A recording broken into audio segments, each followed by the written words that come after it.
something comes into the frame and chasing it and fires at it. What the hell could do that? This time on Unexplained Mysteries, Undercover UFOs, we'll investigate important clues that prove the government is engaged in a massive UFO cover-up. Our government has flat out lied to us for 40 years or more. We'll show you the government's distortion of the truth. This is that's lying through your teeth to the American people. The military's mysterious black projects based on alien technology. Is this otherworldly technology that's being applied to Air Force black projects? The scientist who was ordered to study an alien UFO. Our group basically was to back engineer them and see how it was fabricated. And try and duplicate some of that technology with earthly materials. The military cover-up of a dangerous UFO threat to our nuclear air bases. Whatever this was flying around could just penetrate all these defenses at will. And the government's use of threats and fear to suppress the truth. If the powers that be knew I was targeted, it would be a high price for me to pay. You'll find out why the government is reluctant to admit the possible existence of life on other planets. The reason being that it could cause widespread social unrest and possible deterioration of government control. We'll hear from witnesses of saucer-shaped craft that might have been designed and built by the Air Force. My gosh, those are flying saucers. Those things really do exist. And we'll give you our final analysis in our On-X report as we blow the lid off the government UFO conspiracy on Unexplained Mysteries, Undercover UFOs. Since the first sighting of a UFO, evidence suggests the U.S. government has lied to the American public to cover up the existence of alien spacecraft.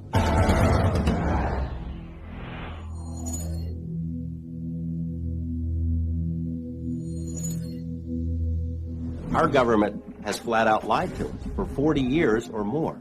They've threatened people and intimidated people. They've spied on UFO groups, infiltrated UFO groups, spied on researchers, compiled dossiers. Their response is bordered on paranoia. The CIA says that it does not collect information on UFOs, and it hasn't since the 50s. There are reams of documents squeezed out of the CIA that indicate that they have on staff CIA UFO experts, agency personnel monitoring the situation on an ongoing basis. They lie. The Air Force studied UFOs closely. A squadron of pilots had a unique mission: find and photograph UFOs. Pilot Guy Kirkwood witnessed an amazing scene. 16 unidentified objects 2 miles away. They broke rank and just started moving all over. They were below us, they were above us, they were out in front of us, and accelerating, literally at lightning speed. And a dot in the distance, maybe several miles away from you at that point, maybe a pencil point, all of a sudden closing on you at the rate of several thousand miles an hour, and a 36-foot object, which is basically almost the same size as our aircraft, with a 36-foot wingspan. But all of a sudden this thing is just closing on you faster than you're able to think. The Air Force suddenly terminated the UFO search squadrons. Years later, Kirkwood started talking about what he saw, and 2 government agents accosted him. And they said, well, the government doesn't like the information being released, and to continue could be detrimental to your health. UFO experts maintain that the U.S. government conducts research at a top-secret base in Nevada, known as Area 51. An aerospace engineer who worked there could not believe what he saw. Got out of the bus, I was told to walk directly through the hangar, and immediately, even before entering the hangar, you can see the edge of a disc. This is your classic flying saucer, 2 inverted pie plates, if you wish, with a segmented larger area dome on top. Within minutes of that, I finally realized that this had nothing to do with something the government was producing. And that was quite shocking because everything inside was small. This is a full-size craft, 30, 35 feet diameter, maybe 40. But you're looking at seats that are, 18 inches off the ground, obviously made for something smaller. It certainly wasn't made for children to play in. The U.S. government denies working on alien spacecraft. They also deny that Robert Lazar ever worked for them. Records of Lazar's employment have vanished. But two important items of information offer solid proof. A W-2 form stating that he worked for Naval Intelligence, and a listing of his name in a government lab phone book. After Lazar came forward, he was threatened by government agents. Many others suffered the same fate. One after another had visits from government personnel who basically intimidated or told them to back off, followed them around. I've been covering organized crime in Las Vegas for 10 years, dealing with mob hitmen and mob informants, people who have been in the witness protection program. The fear that is generated by this UFO subject for people who really know about it far outweighs the kind of fear that the mob inspires. I mean, people are more afraid of our government than they are of organized crime. Despite the risk, Lazar maintains his conviction. I am exactly sure of what I saw. I know what mainstream science is like. I know where physics stands. I know all of that. And this is an extraterrestrial craft. This technology is hundreds and hundreds of years in advance of us, and that's the end of that story. The U.S. government has a history of withholding secrets from the public. LSD experiments on human subjects, radiation tests over cities, the Stealth Fighter Project, and the U-2 spy plane. The government has a name for their policy of systematic lying to the public. It's called disinformation. Our government does it all the time. There are even printed guidelines for how cover stories, disinformation, are supposed to work. While serving at NATO headquarters, Bob Dean saw super-secret documents dealing with UFO sightings called the Assessment. I have to be honest with you and tell you that information literally changed my life. Because I knew for the first time that the subject was not fantasy, it wasn't myth, wasn't legend, it was real, it was true. One of the reasons I'm violating my national security oath is that I believe that the American people are losing their Constitution because of the secrecy and the cover-up. Officially, the government investigated UFOs under the name Project Blue Book. Now, I look upon Blue Book itself as a little bit of disinformation, to tell the people, yes, we're doing something, when in reality, Blue Book, as we understood it, was simply a public relations stunt. Many experts feel the government will go to any length to conceal the truth. To give you an example of the most recent example of absurd disinformation was this incident involving the Roswell incident. First, the Air Force says it was a weather balloon. And 50 years later, they said, gee, guys, we're sorry. It really wasn't a weather balloon. It was much more than that, but it was a balloon. Project Mogul. Well, I'm tempted to use terms that you'll have to bleep out. This is... that's disinformation. That's lying through your teeth to the American people. And if that isn't disinformation, I don't know what is. Coming up, the frightening UFO threat on our nuclear arsenal. The classic flying saucer. And it shot a beam of something at our warhead. Find out about the military's top secret black projects. Area 51 is the most tightly secured installation in this country. I saw the object exhibit entirely unconventional flight characteristics. The government's search for extraterrestrial intelligence, which was abruptly terminated.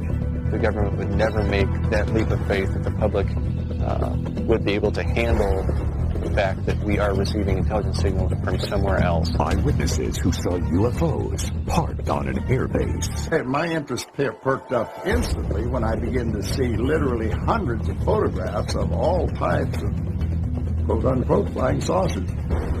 And the government conspiracy to crush the truth about UFOs. I don't think the military has any credibility with the public in terms of its denials of this program or that program. And we'll give you our ultimate account with our UNX report. Stay tuned for more on Unexplained Mysteries.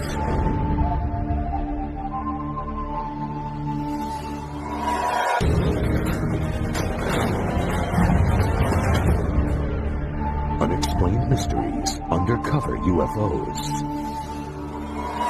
The long-time U.S. policy of lies and disinformation may have put the public in danger. Security at several U.S. nuclear missile bases was breached when eyewitnesses reported bright lights just 200 feet from the missile silos. The speed it took off with, I've seen F-16s fly high rates of speed. Mist was here and gone from a dead still hover. Wordsmith Air Force Base, Oscoda, Michigan. Shuttered now, it was an important part of Strategic Air Command's Northern Tier Nuclear Bomber Retaliation Force.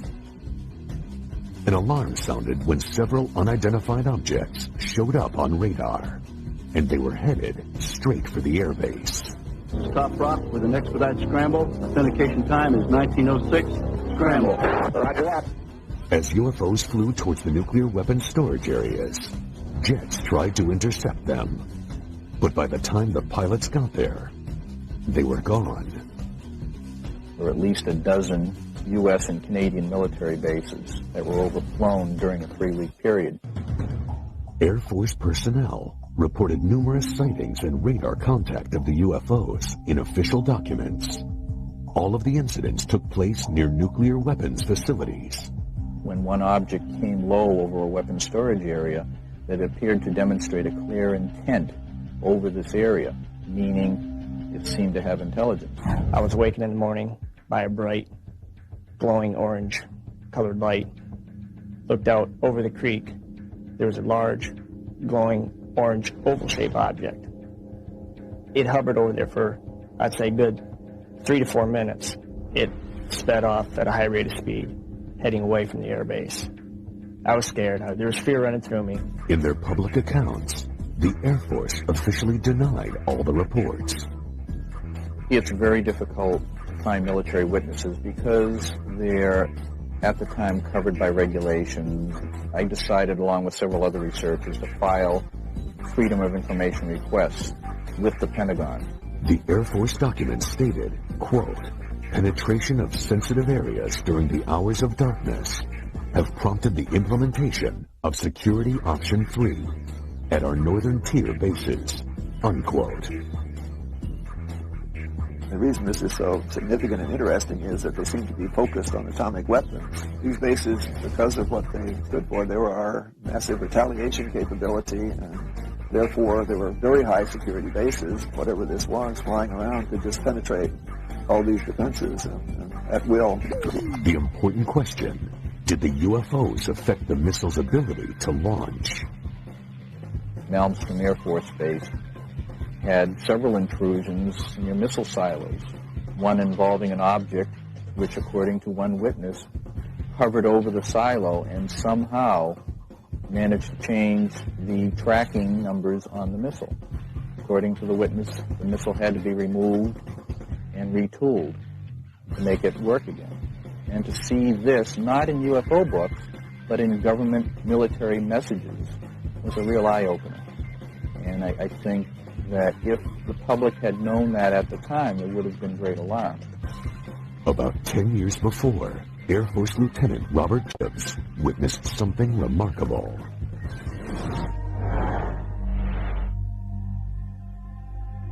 Hair's going up on the back of my neck right now thinking about it, just remembering that day. I saw something that was so strange that it changed my life. Jacobs was in charge of a special unit that filmed Minuteman and Atlas missiles during launch tests from Vandenberg Air Force Base in California. So my job was to provide photographic documentation from 30 or 40 different camera positions for each launch.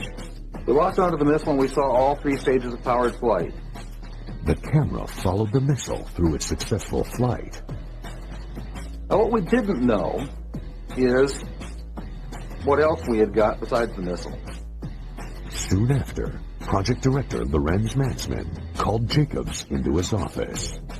There were two guys in gray suits in there, civilian clothes. They were not in the Air Force. They were from somewhere else. They never identified themselves. They could have been CIA, OSI, OSS.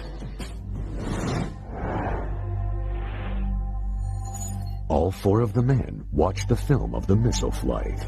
The nose cone spread out. The warhead was quite plainly visible. Something flew into the frame. What I saw was a circular object. It was a classic flying saucer. And it shot a beam of something at our warhead. You have to imagine this thing is flying along at several thousand miles an hour. This stuff is flying along, and something comes into the frame and chasing it. And comes in like this and fires at it, and goes around like this and fires at it, and goes around like this and fires at it, and fires at it like this, and then goes back out that way. What the hell could do that? Suddenly, Jacobs was in the hot seat. And he said, "What was that?" And I said, "It looks to me like we got a UFO."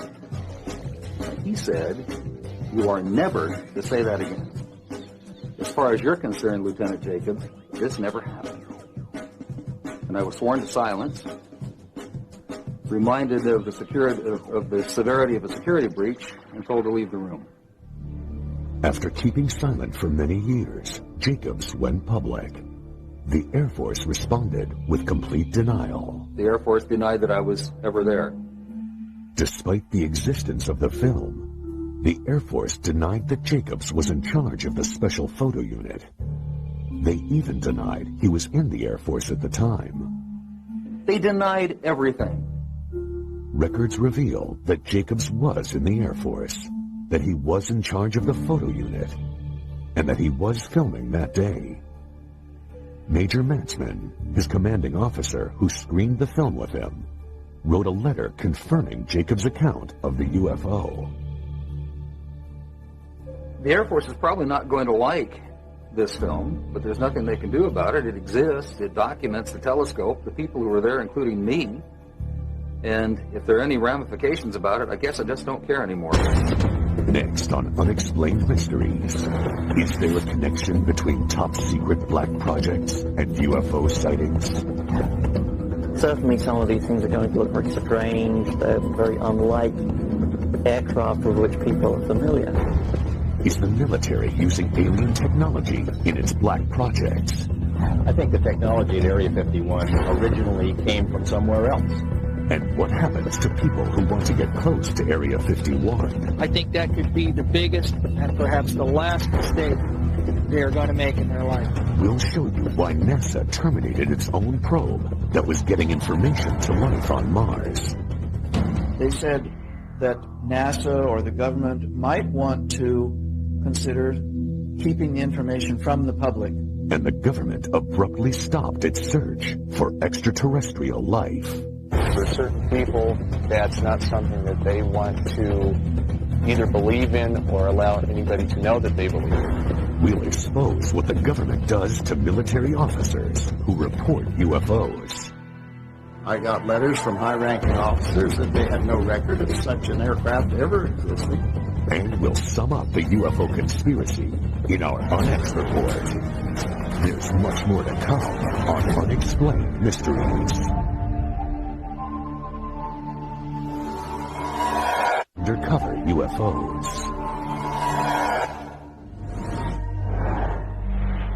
Black projects. That's the name for secret military development efforts. Certainly some of these things are going to look very strange. They're very unlike aircraft with which people are familiar. There seems to be a connection between black projects and UFO sightings. Well, certainly the history of the flying saucer phenomena suggests that in the past, classified programs resulted in a lot of reports of flying saucers.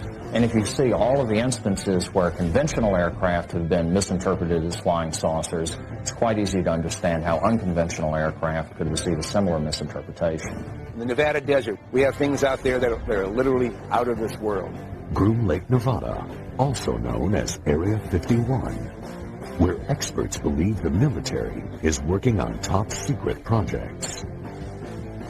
They have a hangar near the south end of the ramp that appears to have doors that are almost 200 feet tall, 400 feet wide. You can put anything in there. One of the problems associated with Groom Lake is the fact that it is a place that does not officially exist. Area 51 is the most tightly secured installation in this country. It's guarded both over the air and on the ground by elite Air Force security police and Department of Energy special response teams. If someone came to me and said there's just absolutely nothing that's secret, and they decided they were going to hike into Area 51, I think that could be the biggest and perhaps the last mistake they are going to make in their life. There are rumors of a secret project called Aurora, in which the Air Force is said to be inventing a craft using highly advanced technology. I think there's a strong possibility that we have recovered some sort of alien technology and are trying to incorporate that into military programs. Are they really hiding something that's totally alien? Is this otherworldly technology that's being applied to Air Force Black projects?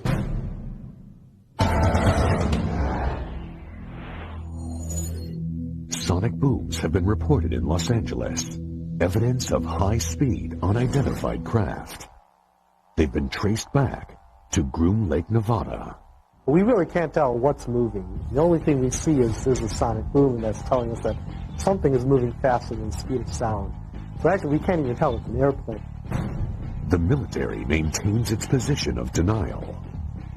Every time that there's a story about Aurora or the TR-3A Black Manta in the Popular Science or the New York Times or something else, Congress calls the Pentagon on the carpet and says, what's the deal? They want to know if these planes exist. And every time they've asked about those planes, they've been told there is no such thing.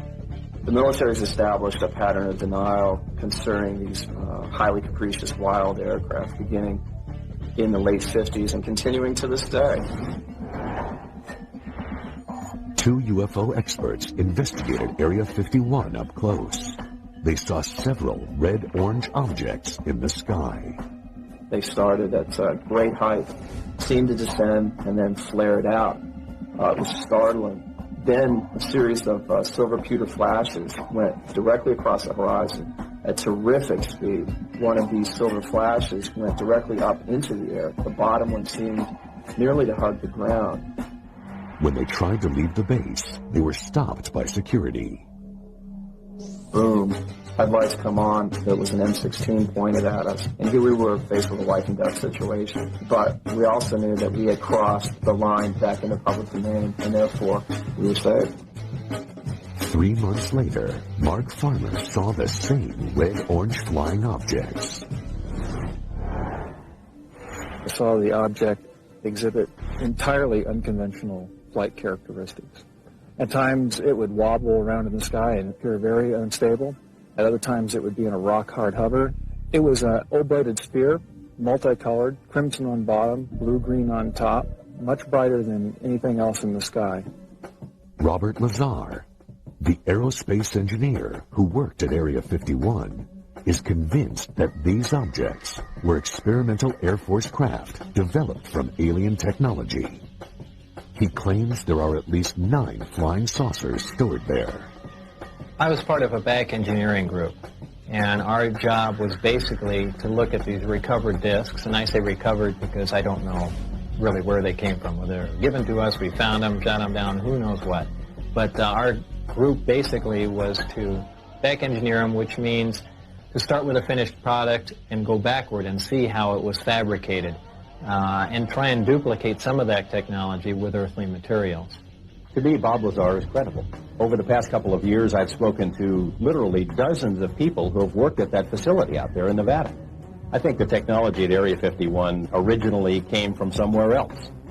The military disavows any knowledge of the alien technology program. I don't think the military has any credibility with the public in terms of its denials of this program or that program. They've denied the U-2 existed. They denied the SR-71 existed. They denied working on stealth. All of those programs suddenly were unveiled. Coming up on Unexplained Mysteries, the destruction of one of NASA's most valuable space probes. Was it intentional? It did not lose transmission. They turned it off. The promising search for extraterrestrial intelligence that the government ended abruptly. If our government knew that we got signal from outer space, they'd clamp a lid on it. The mysterious UFO sightings on the ground at MacDill Air Force Base. It was nearly 100 feet across. The military headquarters for a secret UFO intelligence team. Wright-Patterson had something unique to our government, and that was the Technical Intelligence Organization. And the government's refusal to divulge UFO secrets. A lot of people say, well, how can something be kept secret? The F-117 stealth fighter was kept secret for approximately 10 years. And you'll get the ultimate rundown with our UNX report. More secrets, more revelations. Next on Unexplained Mysteries. Unexplained Mysteries, Undercover UFOs. The government's cover-up of alien life extends to other planets. The unmanned Mars Observer was packed with sensitive data-gathering equipment. But it never completed its mission. NASA blamed the failure on technical malfunction. But experts think there's more to NASA's story. It starts with a strange area on the red planet known as Cydonia. It's quite possible that NASA knows more about anomalous structures on Mars, possible extraterrestrials, even structures on our moon that they're not telling us about. There is sufficient evidence to indicate that some of the objects on Mars may possibly be artificial. NASA says the objects on Mars are just light and shadow. But 3D imaging reveals something startling. I was quite interested with the first photos and release of Face on Mars. But particularly I thought it was interesting the pyramidal structures. Some of these pyramids appear to have even a central stairway running up and down them. The more we look at these structures, the more we can see that there's something amazing here. Did NASA create a convenient malfunction to hide archaeological evidence of alien life? If some people want to go far beyond the edge of what's accepted in terms of imagery, see patterns on the rocks of Mars or on the Moon or in the rings of Saturn, my view to that is mazel tov. Go ahead, do it. Try it out. Make the proposals. These objects, if you measure carefully from the tops of the 5 that surround this city square point, you find an almost perfectly symmetrical pentagon. The Brookings Institution prepared a report for NASA. It contains a shocking recommendation. There is a section on what might occur if evidence of extraterrestrial existence was found on other planets. They said that NASA or the government might want to consider keeping the information from the public. The reason being that it could cause widespread social unrest and possible deterioration of government control. NASA claims the observer had an electrical failure. It did not lose transmission. They turned it off. And they turned it off after the instructions for going into orbit had been uploaded to the spacecraft. It was possible then that the spacecraft would go ahead, follow out those instructions, and go into orbit. Before we start saying how these rocket scientists messed up, and they did mess up, we have to keep realizing just how tough these projects are. That we're doing things out there in space every time we do it that no one even thought was possible a few years or decades ago. The search for extraterrestrial intelligence. Huge radio telescopes aimed at the sky. Their purpose? To capture radio signals from alien civilizations. But the program is shrouded in secrecy. I think if our government knew that we got signals, a dedicated signal from outer space somewhere, they'd clamp a lid on it. Our source, a space program engineer, knows the risks. If the powers that be knew I was talking to you, it would be a high price for me to pay. After years of denying the existence of UFOs, the government abruptly decides to spend millions on searching for aliens. But there's a catch. It's very hard to believe that the government would allow something this extraordinary to be released to the general public without scrutiny and censorship. In the Mojave Desert, the government set up Goldstone Station on a military base. It's RF quiet, which means there's not a lot of background noise when they're looking for signals. It's really ideal for this type of search. Soon after coming online, the telescopes picked up signals called hits. There were hits that were taken seriously. There were 3-4 hits, to my knowledge, that were strong, and it could potentially be a signal from an extraterrestrial intelligence. Then, the government suddenly shut down the program. It was a cheap shot for the budget posers, for the so-called deficit hawks. It's always easier to make fun of something that you or enough of your constituents don't understand. But some experts take issue with that explanation. If they embrace the concept of looking for alien signals, they also have to acknowledge the fact that the alien signals are coming from an extraterrestrial intelligence somewhere. And for certain people, that's not something that they want to either believe in or allow anybody to know that they believe in. Some people believe the National Security Agency killed SETI because it feared the public would panic. Their history and action in the past is a good warning of what they would do if something like this happened. SETI was resurrected by several major corporations and renamed Project Phoenix. But the government maintained a strong, though unpublicized, presence. If the hits do come down, they will be suppressed, and I don't think anybody will take a chance. The government would never make that leap of faith that the public would be able to handle the fact that we are receiving intelligence signals from another race, creature, something from somewhere else. Next on Unexplained Mysteries, the Air Force officer who saw a number of UFOs. My gosh, those are flying saucers. Those things really do exist. Or were they experimental military planes? A lot of people say they're from deep space, but they could just as easily be from this world. Find out how the military dealt with questions about the aircraft. They had no record of such an aircraft ever existed. And we get to the truth about the UFO conspiracy through the UNX report. Next on Unexplained Mysteries. Unexplained Mysteries Undercover UFOs. Reports are increasing of UFOs spotted at air bases, but with a striking difference. These craft are on the ground. MacDill Air Force Base, Florida, 1967. An officer witnesses an inconceivable sight. We were near a restricted area of the base, and all of a sudden we saw 4 aircraft parked out there, and our immediate reaction to each other was, my gosh, those are flying saucers. Those things really do exist. Pickett published the Air Force Base newspaper. He wanted to do an article about the craft he'd seen, including photos. I was called up to the Adjutant General's office. He went over to a file cabinet and got out a whole bunch of photographs. And he proceeded to lay these photographs out on a large table so that I could look at them. Well, of course, my interest perked up instantly when I began to see literally hundreds of photographs of all types of quote-unquote flying saucers.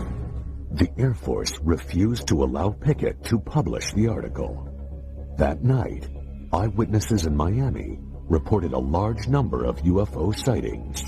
At the airbase the next day, the flying saucers were gone. The images have haunted Pickett for years. Desperate for some kind of explanation, he recently contacted former Air Force intelligence officer George Filer. A lot of people say, well, how can something be kept secret for 50 years? Well, I point out that the F-117 stealth fighter was kept secret for approximately 10 years. And most of us didn't know that it existed until the government released the information. I pointedly asked him, not only are these where the flying saucers stories came from, is this what they were? And he said, yes. Well, I was awestruck. I couldn't really believe I was seeing what I was seeing. Some of those photographs had many, many aircraft in them. And they were all easily identifiable, as Air Force photographs are. And I asked him, well, how high and how fast did these things go? You hear all these stories. And he said, well, this particular aircraft could go fast enough and high enough to actually achieve space flight. And I had no idea when he was telling me this story that it wouldn't be too long before they were declared non-existent. To this day, Pickett is determined to prove what he saw was real. This is an illustration of one of the largest ones parked down. In fact, it was the largest. It was nearly 100 feet across. But when Pickett tried recently to get the photographs and documentation of the craft, the Air Force said no. When I initially wrote, I began to get answers back. They didn't have the faintest idea what I was talking about. I got letters from high-ranking officers that they had no record of such an aircraft ever existing. So I knew that it was top secret again. Many UFO experts believe the technology for the saucer-shaped aircraft came from an alien spaceship that crashed near Roswell, New Mexico in 1947. At that time, if the military had recovered a downed UFO, they would have transported it to Wright-Patterson Air Base in Ohio. Wright-Patterson had something unique to our government, and that was the Technical Intelligence Organization, so-called P2, or what became the Foreign Technology Division. This is the sort of division that would have been appropriate to use for the investigation of UFO research.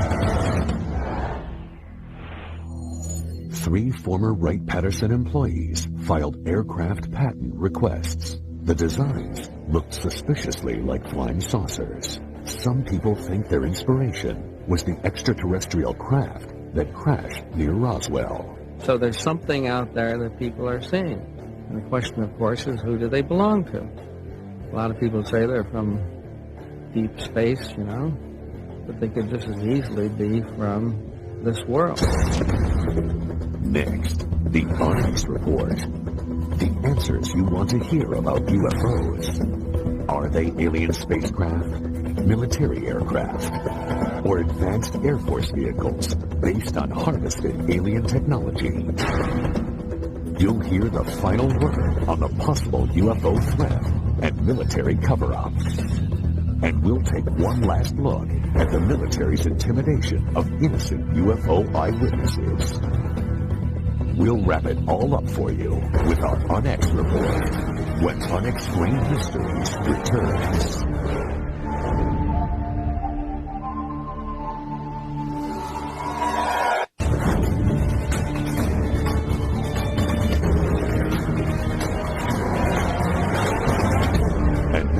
For the Onyx Report. Experts believe the U.S. government is conducting a massive conspiracy to keep evidence about UFOs and aliens from the public. The military has established a pattern of denial concerning these highly capricious wild aircraft beginning in the late 50s and continuing to this day.